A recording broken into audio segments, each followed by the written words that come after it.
Tired of the ordinary at lunchtime?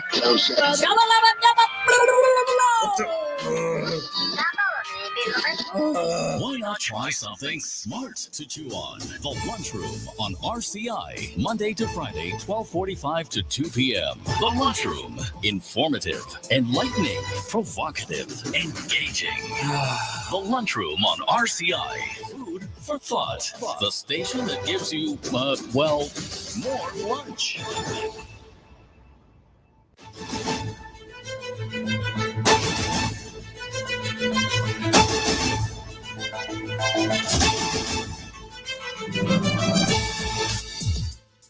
Good afternoon and welcome to the Lunchroom on Radio Caribbean International for Friday, the 7th of November, 2025. And we are on to program number 1482 of the Lunchroom. I'm your host, Alex George Jr. And we are streaming on Facebook Live. You just have to search for the official page of Radio Caribbean International, and also available on YouTube. And of course, for those of you who are locked onto 101.1 FM radio, we welcome you as well to the program. The number to call in to tell us what's on your plate today, it is 452-3046. Again, 452-3046. Looking forward to hearing from you in just a bit. And also our WhatsApp number, it is 724-0008. Again, 724-0008. You can call in on WhatsApp or message in as well. Hope you can take that opportunity up. Now, I want to look back in time to some history of the day. Back in the year November the 7th, 1492, the Ennisheim meteorite struck a wheat field near the village of Ennisheim in Alsace, France. And that is the oldest meteorite strike with a known date of impact. In the year 1872, a cargo ship by the name of the Mary Celeste sailed from Staten Island for Genoa, Italy, and was mysteriously found abandoned 4 weeks later. In the year 1931, on this day, the Chinese Soviet Republic, covering parts of 18 provinces and 4 counties under Communist Party control, was proclaimed by leaders Mao Zedong and Su Dai. In the year 2000, on this day, a controversial U.S. president election between George W. Bush and Al Gore was inconclusive. The result in Bush's favor was eventually decided by the U.S. Supreme Court. And in the year 2020, on this day, former Vice President Joe Biden was declared the winner of a U.S. presidential election race 4 days after the U.S. election, defeating then sitting President Donald Trump. And that made Kamala Harris the first woman of color to be elected vice president. And in just a bit, we're going to be heading across to our friends at Republic Bank to take in Republic Corner. But first, our dish of the day. Serving now, the Daily Dish. And welcome back to the program. A very short dish of the day. And of course, we're heading into another weekend. And it appears that both political leaders of the major parties here in St. Lucia are heading abroad to woo support from the diaspora. And in the case of Prime Minister Philip Pierre, he has in fact headed across he's headed across to in his capacity as Prime Minister to be part of a town hall meeting being put on by the Consulate General of St. Lucia. And that's happening over in Brooklyn this evening. And of course, as well, the leader of the opposition, Mr. Alan Shastney, the Honorable Alan Shastney, he too is heading across, I believe, in the first instance to Toronto to be part of a meeting over there. And I think as well he will be taking in other parts of North America, including New York. And I believe I also saw that there was supposed to be a visit carded for Houston in the state of Texas. So, of course, the influence of the influence, of course, of the diaspora is certainly something that both parties want to be able to tap into. Of course, the diaspora does have influence by virtue of not just a potential vote, and of course, there are many individuals in the diaspora who are still on the voters list. And some have suggested, of course, as a result of that, the voters list appears to be inflated. When you look at the population based on the census, and you look at the overall numbers on the voters list, something is a bit amiss. It seems to be inflated, and a lot of that really is as a result of persons who are St. Lucians and who lived in St. Lucia, but at some point have migrated for one reason or the other. It might be because of study, or in many instances, they've decided to live abroad and to work abroad. And so the diaspora has also had a really important influence in terms of the economics, the matter of remittances, for example. And of course, the design of certain policies like the Christmas barrel concession has often been seen to be a way that individuals living overseas can, in fact, help out their family and friends back on the island by allowing them the opportunity to send down goods, to send down things that individuals may need, but at the same time allowing those goods not to be attracting any kind of VAT or other taxes and duties.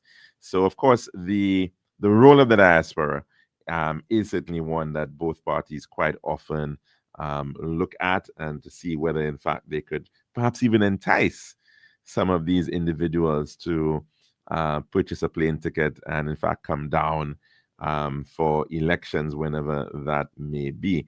Of course, we've seen in many islands across the Caribbean, Dominica in particular, which has a pretty large diaspora in proportion to the population on island. Some, in fact, suggest that there are more Dominicans living out of Dominica than in. And so, of course, they do play a really important possibility in terms of a swaying of a vote. Will there be perhaps a time when we can see long distance voting, maybe mail in voting, as of course exists with the United States of America and other countries, who in fact allow for their citizens to be out of state and to still be able to vote? Well, who knows? Maybe we may have to look at that as a matter of a potential change in our electoral laws. But we're going to have to, of course, end that conversation for the time being and move on to the rest of our program.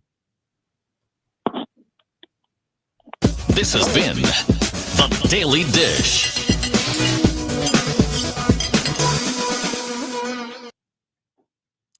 And welcome back to the Lunchroom here at Radio Caribbean International. And of course, as promised, we are bringing you the Republic Corner. And that is in collaboration, of course, with Republic Bank Eastern Caribbean Limited. And this week, we want to be talking about the magic that merchant services can bring you this festive season. And I believe joining me this afternoon is Miss Bianca Joseph. She is a merchant services officer at Republic Bank Eastern Caribbean St. Lucia, who's here to guide us through that entire discovery about merchant services. Bianca, how are you doing? I'm good. I'm good. Thank you for having me. Wonderful. And I'm pretty good, thank you as well, and hope you're having a great and happy Friday. Now, Yes, let's start off with the basics. What do we mean when we talk about merchant services, and Okay. how do they help a business? Okay. So merchant services provides businesses um basically with the tools they need to securely accept and process card payments with ease, whether through a debit or credit or a contactless transaction. We know during the festive season, transaction volumes typically surge. These services are especially important, as they help speed up the checkouts, reduce long lines, and create a more convenient shopping experience for our customers. Um, Also supporting businesses with efficient cash flow management through real-time electronic settlements. Right. Yes, And no doubt this is particularly important for businesses during this festive season. yes, it is. I mean, I'm noticing, of course, a number of businesses, they are looking to do self-serve transactions. You're seeing that push even at gas stations, at supermarkets around the island. And of course, that is all being powered by the opportunity of cashless systems, point of sale systems. Many businesses say having a point of sale machine makes transactions faster and smoother. Can you explain how your point of sale services add that level of convenience for both customers and business owners? Okay, so Republic Bank point of sale terminals, they are designed to make every transaction effortless. For the customer, it's the ease of simply tapping or inserting the card and completing the payment in seconds. For the business owner, it means quicker service, automatic reconciliations, and less time spent handling cash or making deposits. Our device integrates seamlessly into any business, whether it's a restaurant, a boutique taxi, or just a delivery service, giving the instant access to the funds in real time and accurately sales tracking those sales. Of course, and that's really important for Yeah, accounting purposes, indeed. Now, I mean, we all have our security concerns, and a lot of people are, in fact, choosing to carry less cash on themselves sure. as they are moving around. And of course, they want to be going shopping, they want to be going out to get something to eat. It's a very festive time. And no doubt, security is going to be a major concern. How do your Yeah. merchant services ensure that card transactions remain safe and secure? Okay, so security is the core of our merchant service. Every one of our point of sale terminals, they are designed to safeguard customers' data, detect suspicious activities in real time. Our solutions meet the global security standard, ensuring that every swipe, tap, or insert is completely protected and secured for the customers. Right, indeed. And of course, so many other options now, as you rightfully said. It's no longer an insert of a card. You can merely tap the card now. And of course, that, Yeah. and I assume that there are also certain limits as to what you can do with what function, whether you're tapping or whether you're That's inserting. correct. There's a different requirement or threshold. Yes, yes, there is. Now, with more customers choosing to go cashless, how does that shift reduce risks for business owners, especially, of course, when it comes to handling or storing large sums of cash? Okay, so going cashless reduces the risk greatly. That comes with the handling of the cash, such as theft, loss, or just human error. The businesses no longer need to keep large sums of money on site or make frequent trips to the bank with the electronic payment funds. With electronic payments, sorry, funds are automatically credited to merchants' accounts, creating a clear and easily auditable record of every transaction. This improves internal control, but also enhances safety for both the staff and the customers. Yes, I have memories of seeing people having to, late at night, they're going to make this Yes, deposit, into the deposit drop-off place. And you're seeing far less of that now. And certainly thankfully as well, because of the fact that all of these services are now being done cashless. Now, I yes, understand that your bank offers wireless point of sales devices as well. Can you yes. tell us about the advantages of these portable machines for mobile or outdoor businesses? Because we're seeing a lot of those, for example, food trucks and pop-up markets and people on the go. And that, of course, is going to be a major aspect of Christmas as well.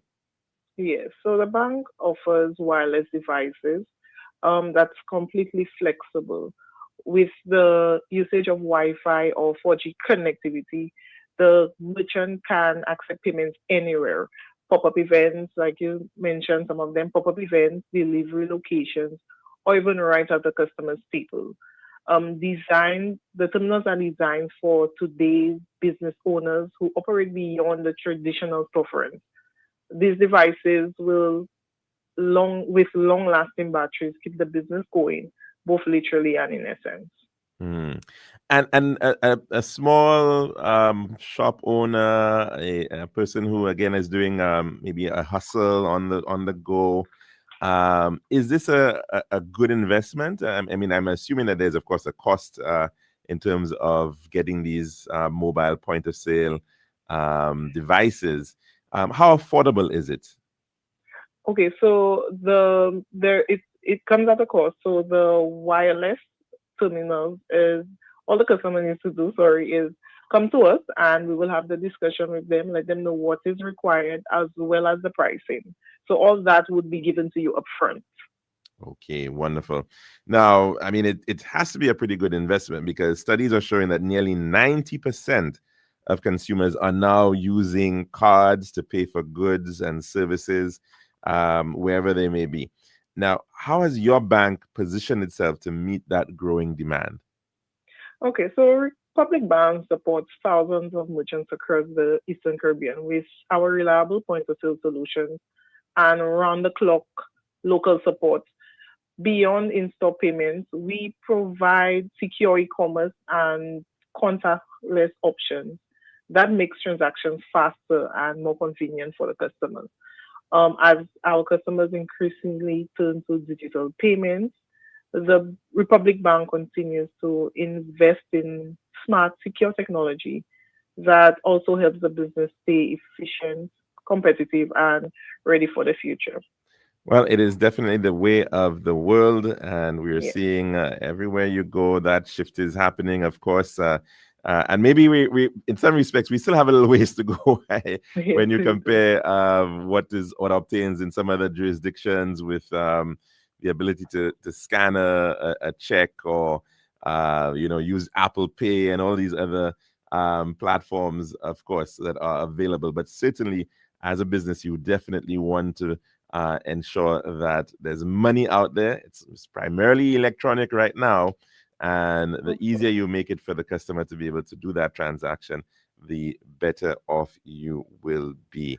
Bianca, Joseph, thank you Yeah. so very, very much for sharing You're with us welcome. You're this much really, welcome. really Just wonderful bit of information, especially mhm. to the benefit, of course, of your enterprise customers and clients out there who really need to ensure that they are making the best use of these merchant services being provided Yeah. through Republic Bank EC Limited.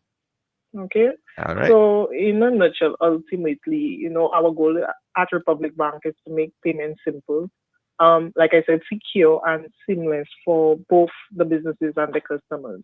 Whether it's in store, online, or on the go, we commit to providing the tools to support those businesses, allowing them to thrive, especially during this busy festive season.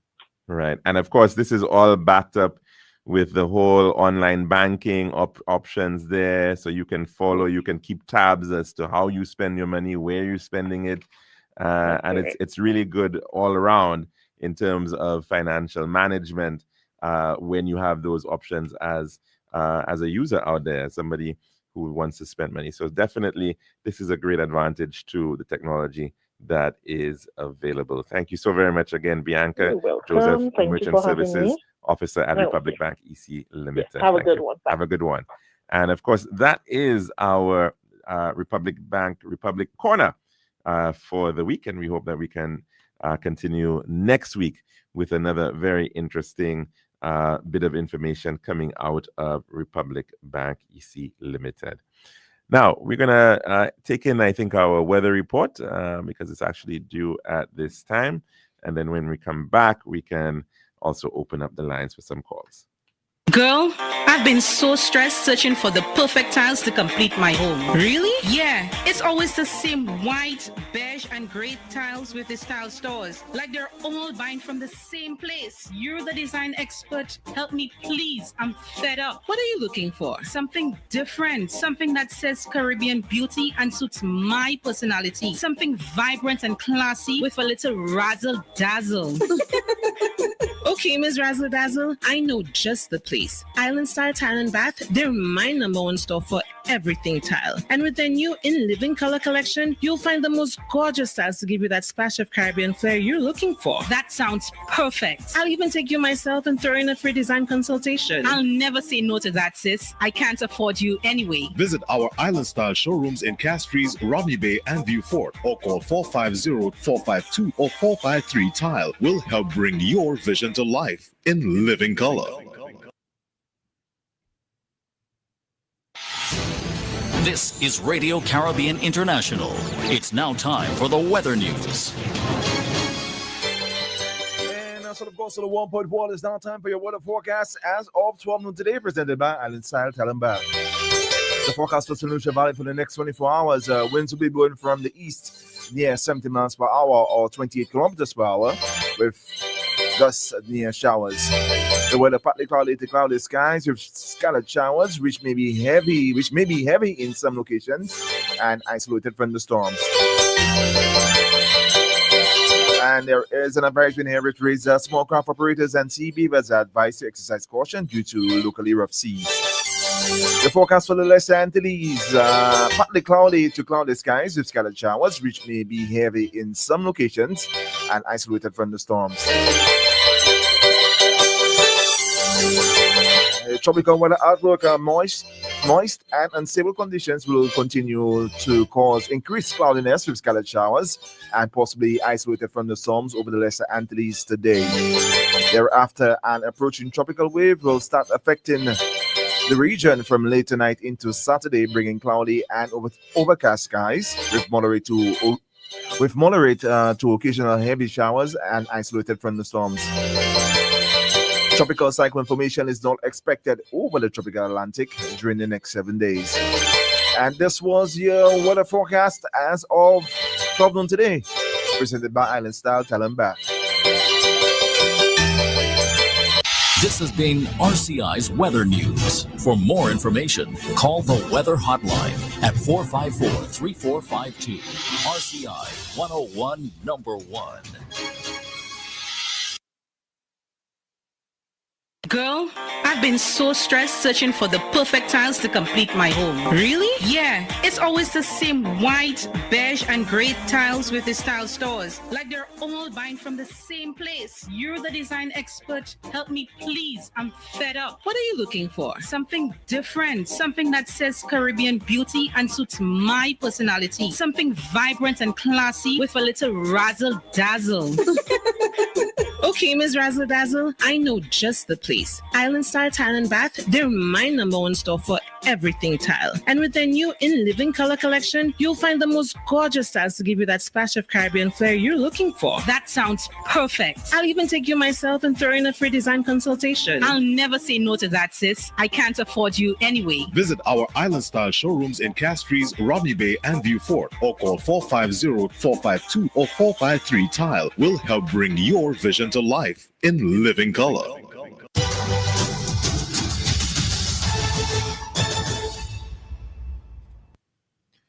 And welcome back to the lunchroom here at Radio Caribbean International. Of course, the number to call in to tell us what's on your plate today, it is 452-3046. Again, 452-3046. And also WhatsApp number, it is 724-0008. 724-0008. Now, the month of November is a time of remembrance. And that is because of Remembrance Day, which is the 11th of November. Of course, that coming out of Armistice Day, which was the 11th hour of the 11th day of the 11th month back in the year 1918, I believe. at the end of the Great War, World War One, and that conflict, the First World War, as it is termed, albeit primarily a war which was, of course, fought in Europe, and of course was an interesting cascade of alliances and impacts from one to the next, impacting a significant swath of the world. World War One, for those of you who recall, effectively started off with the assassination of the Archduke Franz Ferdinand of Austria-Hungary. The Austro-Hungarian Empire previously was a very significant player in the center of Europe. They held great influence over the Germanic-speaking peoples, and at one time, of course, were part of what was termed the Holy Roman Empire. And the family, the Habsburg family, ruled over a very, very large area of land and influence for some time, including the region within the Balkans, which was Slavic in terms of its ethnicity, but within which there was already a lot of Muslim influence in the Balkans, and the desire, of course, to see independence for many parts of that region led to a Serbian nationalist taking aim and, in fact, killing, shooting and assassinating the head of that family. Then, of course, leading to, and that happening in, of course, Sarajevo, in what is modern day Bosnia. And that led eventually to one side taking on another support for the others, the Serbians being supported by the Russians, and the Germans supporting the Austrians, and then you had the British and the French ending up supporting the Russians because of all manner of alliances during that period of time. And as a result of that assassination, nearly 16 million people lost their lives. And of course, because in those days we saw the heights of empire, the British Empire, for example, in 1914 was known to have been at its peak in terms of land. It in fact had a lot of the land, of course, being in places like Canada and Australia, India and Africa. And so as a result of that, many of the people who went to fight came not from the British soil, but from its colonies. And so that is why effectively a lot of it is seen to be a world war. And of course, we here in the Caribbean, with our British West India Regiment, who got pulled in to the conflict over in Europe. And at the end of that point, the conflict was not really done by 1918. Yes, you had a cessation of fighting, but you then still had a lot of bitterness. And of course, shortly afterwards, you saw the rise of communism. The Bolshevik Revolution took root in 1917, and saw the abdication and eventual execution of the ruling family in Russia, the Romanov family, Tsar Nicholas II being the last Tsar of Russia. His family, wife and children, all being eventually assassinated or killed in a town in the Urals known as Yekaterinburg. And that in and of itself led to a major shift in the politics of Europe, with the rise of communist Russia under Vladimir Lenin. And later on, we of course saw Germany itself being placed under a tremendous amount of pressure due to the exacting of reparations from the German state.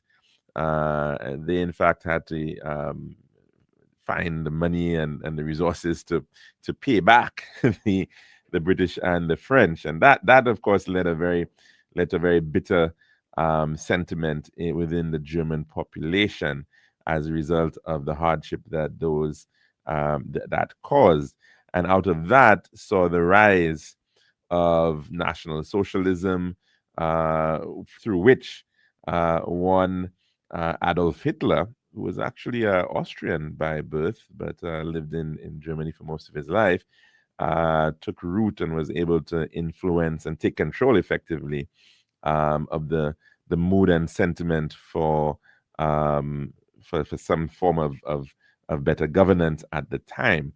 And so, of course, Germany, again, being at that point already the largest and most industrialized part of Europe, began the process of militarization, utilizing their industrial base, their strength in industry, to be able to place them along a route of expansion and a desire to, in fact, gain more territory. It was still a time where it seemed to have been okay for countries to simply control and move in and invade other countries with the belief that they had some rights over the people who were living there. That thought was still was dominant amongst many European powers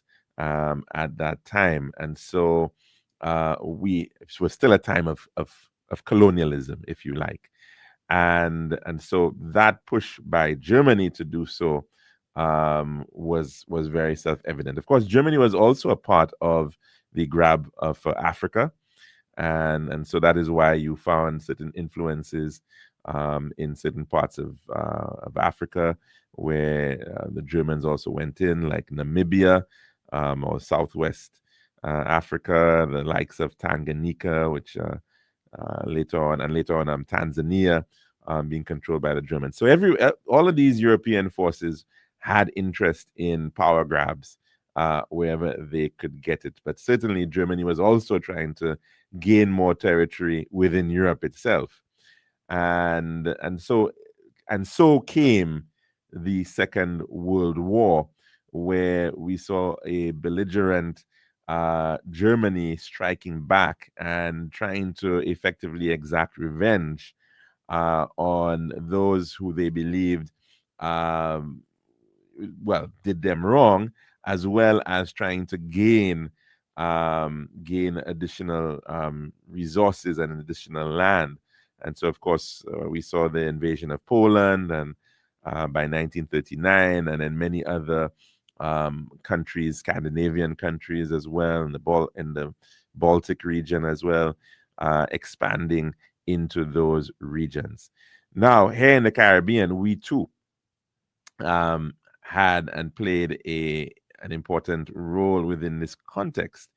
And in fact, this was being discussed last night at a remembrance lecture, which was put on by the St. Lucia Ex-Services League, of being headed right now by former British Army veteran, Mr. Kenroy Justin, who in fact served in the British Army recently, and then also serving in places as far as Afghanistan.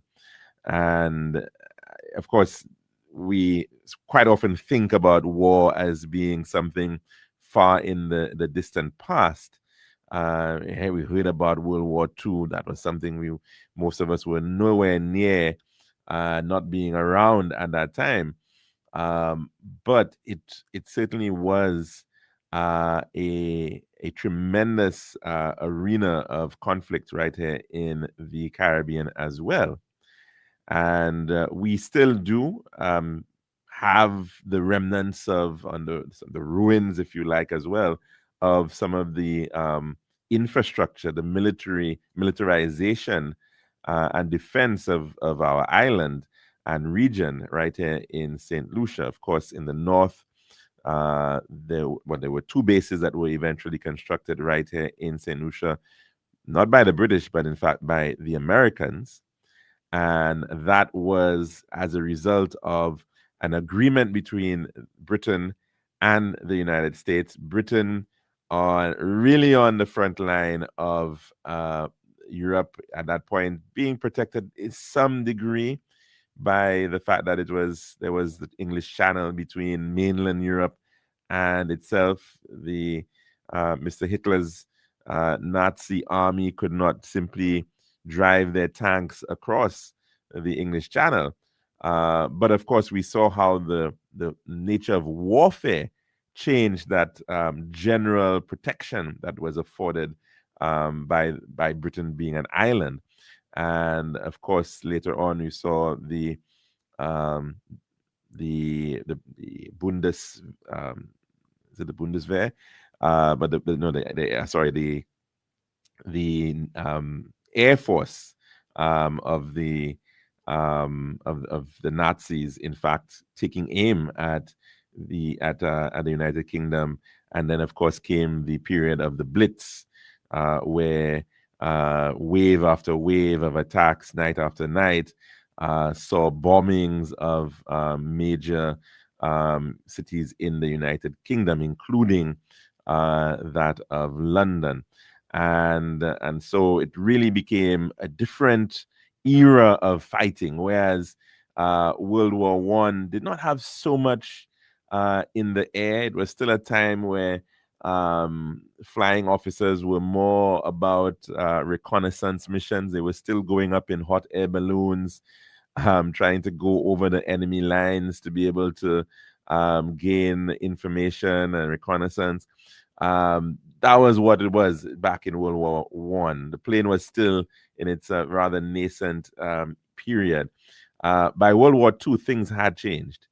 And it was the beginning of that era of the ability to strike by use of planes, and that ability to project forces through the movement of those planes also meant that the navies of the respective countries had to become far more active as well. And so the beginnings of the aircraft carrier took root. And of course, very famously, the United States was able to project itself into many regions, including especially in the Pacific, through the use of these aircraft carriers, which then allowed them to move large numbers of planes into other areas to bring them closer to be able to actually strike.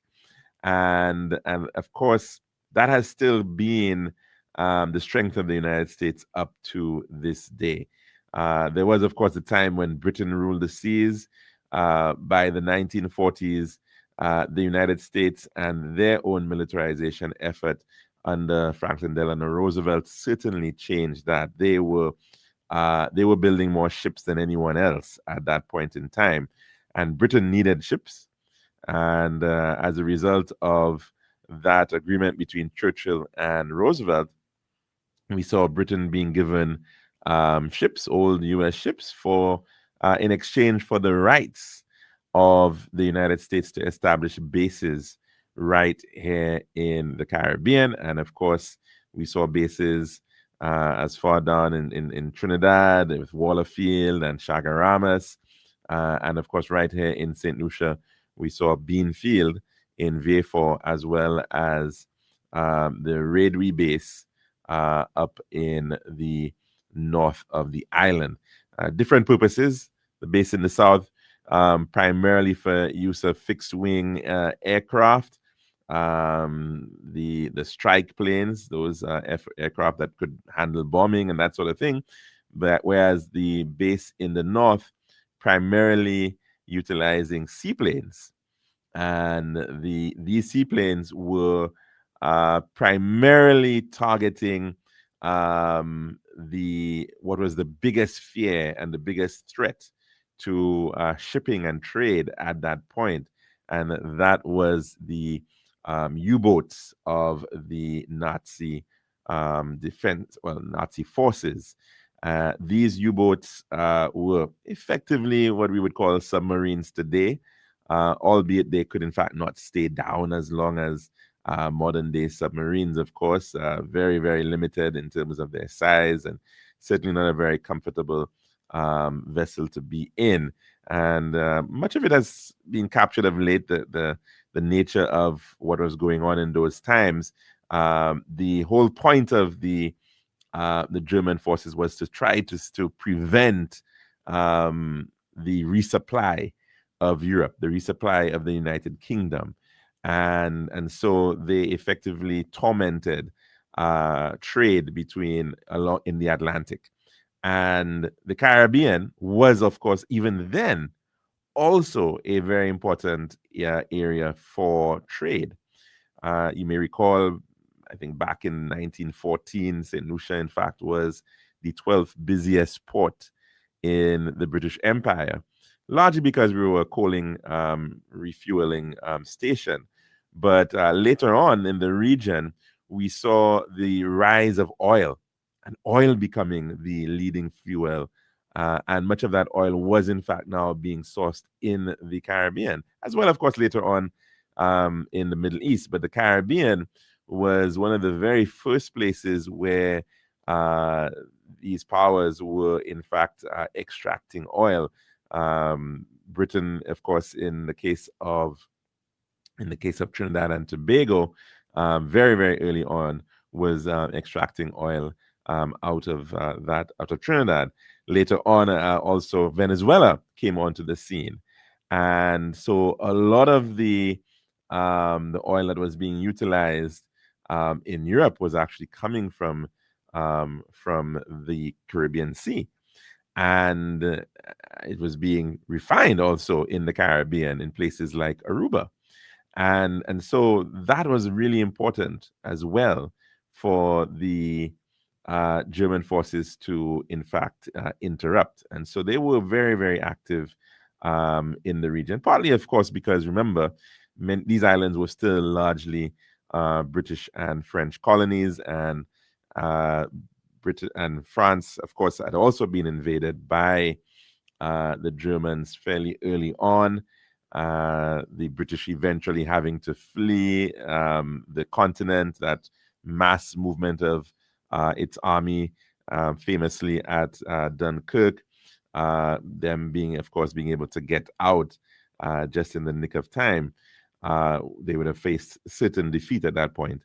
And so France, of course, and French territories like Martinique were seen as potential threats. And there too, of course, is why we as an island right here in the Caribbean were seen as a very important check and monitor of German activity, if it came to that, in the use of Martinique. And of course, the other aspect there, the protection of the Panama Canal. And as I said, this was all being brought to life yesterday evening by an event remembrance lecture put on by the St. Lucia Ex-Services League in collaboration with the South Lewis Community College. And there were, in fact, two guest speakers, well, a guest speaker and a keynote speaker. And the guest speaker was Mr. Nicholas DeVoe. And of course, he pointed out that history was never his first interest until he, in fact, discovered his father's logbook from that era.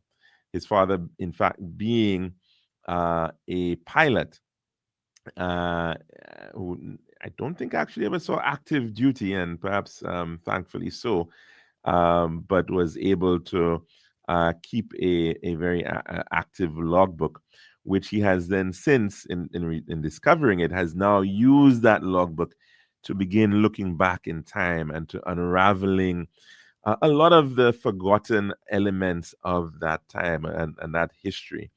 And in particular, he has been able to, yes, look at the, the time that his father spent over in Europe or in Canada in training, but also looked at the element of the fascinating history that unfolded right here in St. Lucia in respect of World War II. And a lot of that we have some sense of in terms of that particular bombing of two vessels that were in fact in Castries Harbor. I think the night of, is it March the 9th, 1941, I believe. And that led to the destruction, or the bombing, I should say, of two vessels, the Lady Nelson and the Umtata. Now, they were lives lost, and of course that in fact meant that we were part of this battle that was effectively going on, similar to what we've seen in movies, where in fact a U-boat came to the mouth of the Castries Harbor and took aim at these vessels, and in fact the shooting back occurring by members of the police force at that U-boat, some level of defiance being witnessed right there. But what is certainly very commendable of what Mr. Nicholas DeVoe has been able to do is how he has been able to really reset the story and to rediscover the connections as to why these vessels were in fact there, who were the individuals who lost their lives, how people reacted at the time. The fact, of course, that this meant one of the vessels apparently was holding lots of ice cream, and people were having a good time eating ice cream after they were hit by torpedoes, and so certainly also looking at the loss of life, and also even pointing out that in some of these instances, this was March the 9th, 1942, when we saw the torpedoing of the Lady Nelson and the Umtata, and the impact, of course, of people who are alive still to this day. One of the very interesting finds was another individual, I think, who was there on the Lady Nelson, eventually survived that one, and I think went on to another vessel and ended up being killed. Was the father of the great cricketer Sir Gary Sobers. And again, it shows how very much we are still unaware of the depth of the story that has unfolded during that period of time. And I think the work that he is doing is so commendable that it really perhaps deserves not even just a documentary, but really maybe a whole section, or maybe even a museum of sorts. Many countries do have maritime museums, and a country like St. Lucia that had at one point in time the title Statio Aut Malefida Carinis, a safe harbor for ships, that perhaps the maritime history of St. Lucia is one that perhaps should deserve a dedicated space to look into some of that in great detail. So we definitely have a lot to take in that respect. And of course, Mr. DeVoe did bring us down memory lane in respect of these events. And of course, he has also gone on to interview a large body of individuals, some of whom have since passed, the likes of Mr. Haynes Cyril, for example, who we in fact interviewed on this program some years ago, and in fact who lived up to, I think, 101, and others who are still with us, Mr. Sherabin, for example, one could say almost the last of the Mohicans, at 101 currently. And so we certainly do need to remember the sacrifices that have been made by these individuals, many of whom were never able to return to St. Lucia to meet their family members again, and were lost in Europe, buried over there. And I know there's a lot of work that is being done by some individuals to try to bring back some of that memory. Mr. J.D. Douglas, I think, St. Lucian over in the United Kingdom, is doing some research in that regard into the lives of some of these individuals. But it certainly makes you wonder in terms of the impact that this may have had on people living in that time, and how it may have in fact impacted the ordinary lives of St. Lucians, and how it still up to today is in fact impacting our lives. The Beanfield is now our international airport. Hiwanora International Airport. We're still driving on a taxiway of that Beanfield Air Base when we drive. Every time we drive into the town of Vieux-Fort, the hospital that is in fact being completed as we speak, St. Jude Hospital, is a product of that that period of time with the construction of Beanfield, albeit of course expanded upon over time. And so certainly that is a period which we do need to remember, even more so now, given the real threats of what is occurring right here in the Caribbean. In fact, the second speaker, Professor Don Marshall of Barbados, spoke on the matter of imperialism and the impacts of imperialism, and characterizing, of course, the current empire of the world being the American empire, the influence that they in fact have and have tried to have over the years through the Monroe Doctrine, albeit a doctrine of nearly 200 years ago, still somewhat being applied by and influencing U.S. foreign policy in the Americas. And what we in fact are seeing unraveling right now within the Caribbean Sea. The Caribbean will soon have a aircraft carrier, and not just any aircraft carrier, a U.S. aircraft carrier, the USS Gerald Ford. And there are two classes of aircraft carriers currently in use in the United States. The Nimitz class, which is, in fact, there are 10 of those in operation right now, and the Gerald Ford class. And in fact, that is the largest and most recent of the aircraft carriers. It is the best of the best that they have currently. And it is, in fact, coming into the Caribbean Sea for the purpose of operations here.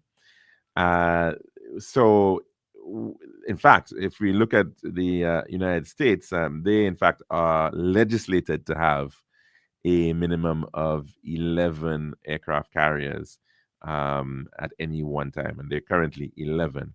And 7 of them, I think, right now in operation. Most times they've been in places like the Mediterranean, in the Red Sea, in the Gulf areas where there's lots of potential threats, whether it's through threats of against oil and gas movements, or even threats over the matter of piracy, like in the Red Sea and areas off Djibouti and Somalia, where we've been seeing some levels of piracy.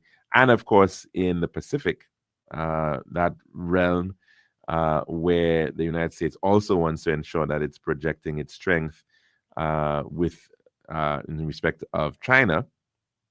And that has generally been where there's been an interest. But now, seeing this aircraft carrier coming into the Caribbean is certainly something to be very much aware of in terms of what it might suggest may be unraveling over the coming weeks and months ahead. everybody has indicated that for the purposes of drug interdiction, an aircraft carrier is an overkill. And certainly it is apparently what we are seeing right now. But is it more than that? Of course, it has been the speculation of many. The United States, of course, has the most powerful Navy in the world. The Chinese Navy is nowhere near the capacity of the United States. They're growing, yes, very large in terms of numbers, but only 3 aircraft carriers to date.